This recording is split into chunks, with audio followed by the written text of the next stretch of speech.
Hello friends, स्वागत है आपका यूट्यूब चैनल ऑरेकल क्लासेस में। दोस्तों, आज हम लोग का टॉपिक पावर सिस्टम से है, जिसमें हम लोग पढ़ने वाले हैं फेरांटी इफेक्ट के बारे में कि ये फेरांटी इफेक्ट होता क्या है, इसके होने से पावर सिस्टम पर क्या प्रभाव पड़ेगा, ये हम लोग के लिए बेनिफिशियल है या फिर इसके कुछ डिसएडवांटेज है। सारी चीजें हम लोग यहाँ पर कवर करने वाले हैं।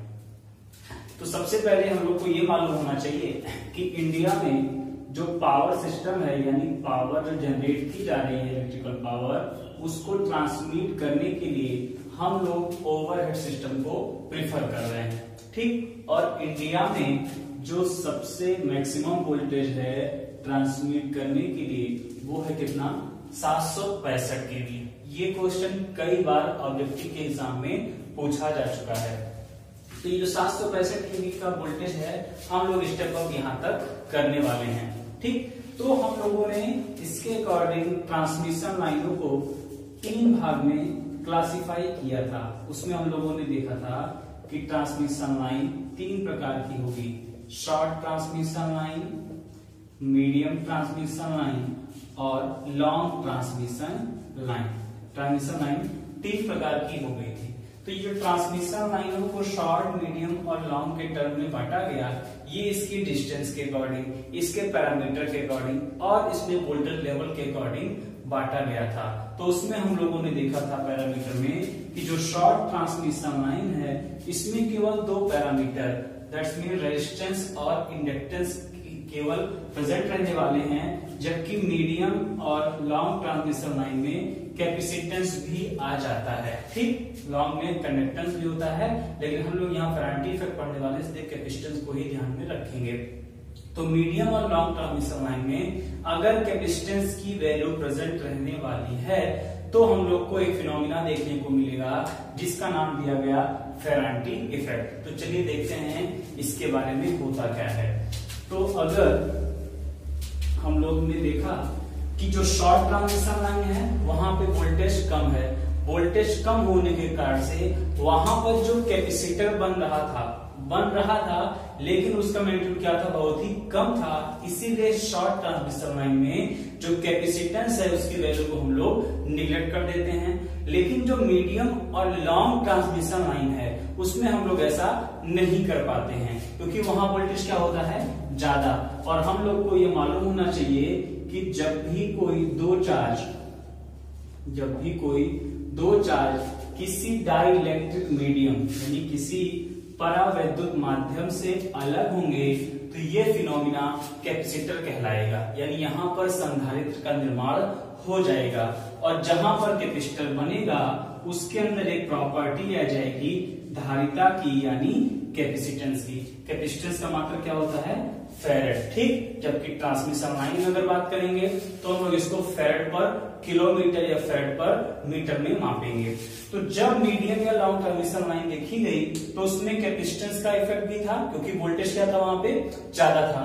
तो ये कैपेसिटेंस होता क्या है कि किसी भी ये चार्ज को क्या करेगा, अपने अंदर स्टोर करने की प्रॉपर्टी को रखेगा। ठीक, तो इसके कारण से होगा क्या, वही जो प्रभाव कैपेसिटेंस के कारण से उत्पन्न हुआ उसी का नाम दिया गया फेरांटी इफेक्ट। तो आइए हम लोग देखेंगे फेरांटी इफेक्ट के बारे में।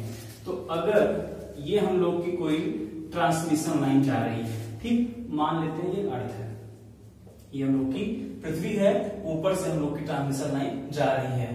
अब कई चालक होंगे, 3 फेज 3 वायर सिस्टम प्रेफर किया जा रहा है क्योंकि ये इकोनॉमिकल हो जाता है।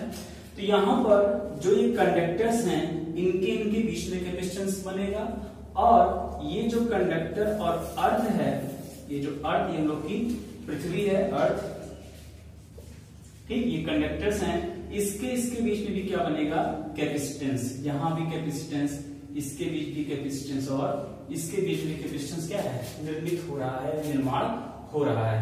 अब हम लोग किसी एक फेज को लेकर समझेंगे तो देखिए होगा क्या, यहां पर सप्लाई की गई, ये हम लोग का सप्लाई वोल्टेज है Vs, ये सोर्स वोल्टेज है।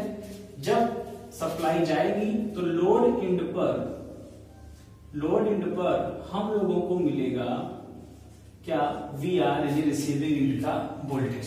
ठीक, ये हम लोग न्यूट्रल पॉइंट को लेकर अर्थ को न्यूट्रल से कनेक्ट करके कंप्लीट मान रहे हैं बात को, तो होगा क्या कि सेंडिंग एंड और ये हो गया हम लोग का रिसीविंग एंड। तो यहाँ पे जो कैपेसिटेंस बन रहा है, ठीक, अब देखिए अगर यहाँ पे सर्किट ओपन कर दी जाए, सर्किट क्या कर दी जाए, ओपन कर दी जाए, तो ये सर्किट तो ओपन है, लेकिन यहाँ पर जो कैपेसिटेंस का निर्माण हो रहा है ये सेंडिंग एंड से एक बार क्या कर रहा है, कंप्लीट कर रहा है, चाहे वो इसके लिए हो, चाहे वो हम लोग का दो फेजों के बीच के लिए हो, ठीक। ये अपना बात क्या कर रहा है, कंप्लीट कर ले रहा है, जिसकी वजह से इसमें यहाँ पे सर्किट क्या है, ओपन है। ओपन होने के बावजूद भी इसमें कुछ न कुछ धारा बह रही होगी, ठीक। प्लस यहाँ पे क्या बन रहा है, कैपेसिटर, जिसके अंदर प्रॉपर्टी है चार्ज को स्टोर करने की, किस फील्ड में, इलेक्ट्रिक फील्ड में, किस फॉर्म में, वोल्टेज के फॉर्म में। कैपेसिटर वोल्टेज के फॉर्म में एनर्जी को स्टोर करेगा।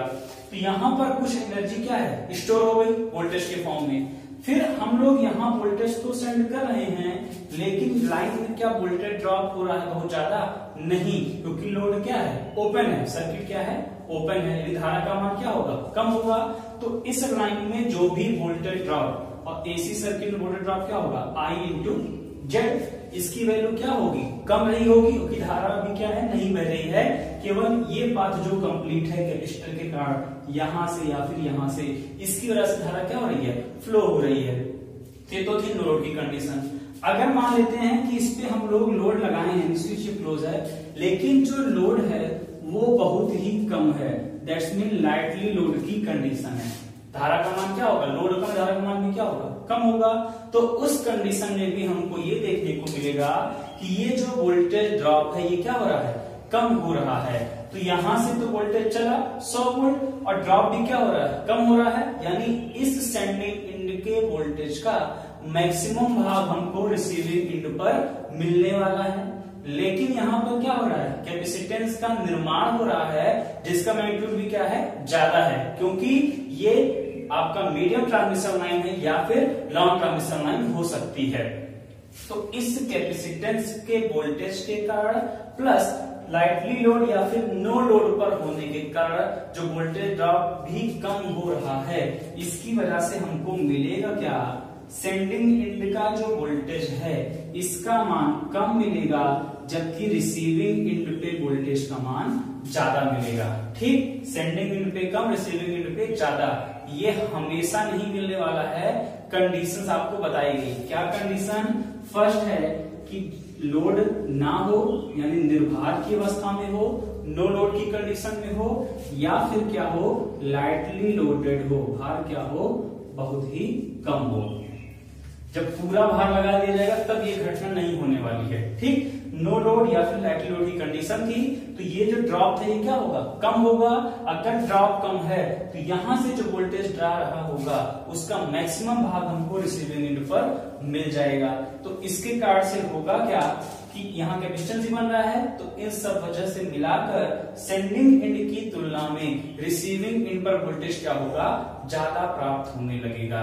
इसी इफेक्ट को कहा जाता है फेरांटी इफेक्ट, फेरांटी का प्रभाव, कि जब किसी भी ट्रांसमिशन लाइन में, और ट्रांसमिशन कैसे होनी चाहिए, मीडियम या फिर लॉन्ग ट्रांसमिशन लाइन होनी चाहिए, उसमें सेंडिंग एंड की तुलना में रिसीविंग एंड पर वोल्टेज का मान ज्यादा प्राप्त होता है, तो ये घटना कहलाता है फेरांटी का प्रभाव। ये कब होता है, इसके लिए कंडीशन है कि ये नो लोड कंडीशन में हो लाइन, या फिर लाइटली लोड की कंडीशन में हो, या फिर कम भार की कंडीशन में होने पर ही ये घटना हम लोग को देखने को मिल सकती है, ठीक।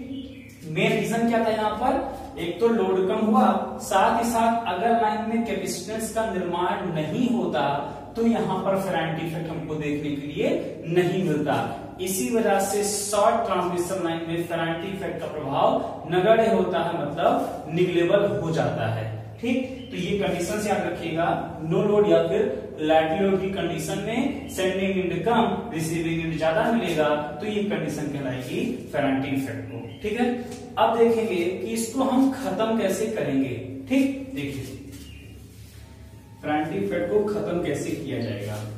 तो हम लोगों ने देखा कि फेरांटी इफेक्ट हो रहा था लाइटली लोड या फिर नो लोड पर, तो अब ऐसा तो नहीं जबरदस्ती लोड को लगा के रखेंगे, अगर आवश्यकता नहीं है तो तो भाई लोड नहीं होगा या फिर लोड बहुत ही कम होगा, तो इस पे तो हम कुछ कर नहीं पाएंगे। अब दूसरा अगला रीजन क्या था, कैपेसिटेंस ये जो बन रहा है तो हम रोक तो सकते नहीं है, इसको रोक सकते नहीं, कैपेसिटेंस क्या हो, रुक जाए। तो कैपेसिटेंस अगर रुकेगा नहीं, लेकिन इसका जो इफेक्ट है उसको हम लोग एलिमिनेट कर सकते हैं। ठीक, इसको हम लोग एलिमिनेट कर लेंगे। कैसे करेंगे वो देखते हैं। यानी कैपेसिटेंस अगर एलिमिनेट हो गया तो इसके एलिमिनेशन की वजह से जो हम लोग का फ्रंट इफेक्ट हो रहा था लाइटली लोड या फिर नो लोड की कंडीशन में, अब वो होने वाला नहीं है। ठीक, तो कैपेसिटेंस को खत्म करना है। कैपेसिटर इसके अंदर प्रॉपर्टी किसकी होगी, एक्सी की, इसके इफेक्ट को खत्म करना है, यानी हमको लाना क्या पड़ेगा, एक्सएल लाना पड़ेगा। दोनों क्या होंगे, माइनस जीरो हो जाएगा। यानी कैपेसिटर के इफेक्ट को खत्म करने के लिए हमको लगाना पड़ेगा इंडक्टर। तो इंडक्टर देखिए लगाना कहाँ है, ये हो गया हम लोग का सेंडिंग इन टर्मिनल, जहां पे VS वोल्टेज जा रहा है। यहाँ पे हम लोग का लोड होगा जो कि बहुत ही कम या लाइट लोड बोल लीजिए, या फिर ये नो लोड की कंडीशन में भी हो सकता है। और ट्रांसमिशन लाइन में आपका कैपेसिटेंस C बन रहा है। तो हम लोगों ने देखा कि कैपेसिटेंस को खत्म करना है तो इंडक्टर लगाना पड़ेगा, जिससे XL माइनस XC होने के कारण से इसका इफेक्ट खत्म हो जाएगा, फ्रंट इफेक्ट नहीं होगा। अब इंडक्टर लगाना कैसे है, तो ये जो कैपेसिटर है, ठीक, जो बन रहा है कैपेसिटर, इसी के पैरेलल में हम लोग पैरेलल में या आप लीजिए कि लोड एंड पर या रिसीविंग एंड टर्मिनल पर शंट रिएक्टर, इसका नाम होता है शंट रिएक्टर, जो कि कुछ अलग नहीं है क्या, ये आपका इंडक्टर ही है जिसको समांतर क्रम में लगाया गया है कैपेसिटर के। तो उससे होगा क्या, ये एक्सी था, एक्सी का इफेक्ट एक्सल से एलिमिनेट हो जाएगा। अगर कैपेसिटेंस खत्म हो गया तो अब हम लोग का सेंडिंग एंड कम ना होकर ये कंडीशन अब हम लोग को नहीं मिलेगी, बल्कि जो हमेशा मिलती है सेंडिंग एंड ज्यादा, रिसीविंग एंड कम। ठीक, तो ये हम लोग का प्रभाव था कब, जब फेरांटी इफेक्ट लाइन में हो रहा है, इस कंडीशन में फेरांटी इफेक्ट हो रहा है। लेकिन जब हम लोग शंट रिएक्टर लगा दिए, आफ्टर शंट रिएक्टर, यानी जब शंट रिएक्टर इंस्टॉल कर दिया गया, तो उस शंट रिएक्टर को लगाने के बाद अब सेंडिंग एंड ज्यादा मिलेगा, रिसीविंग एंड वोल्टेज क्या मिलेगा, कम मिल जाएगा।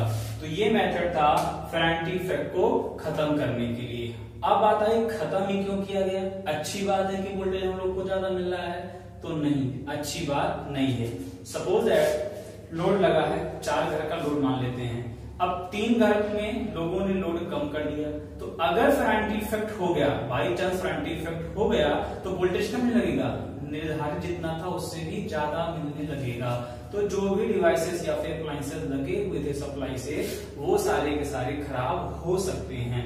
इसीलिए फेरांटी इफेक्ट का होना अच्छा नहीं है। ठीक, तो कंडीशंस खाली याद रखनी है आप लोग को कि कब होगा, क्यों होगा, कैसे खत्म किया जाएगा।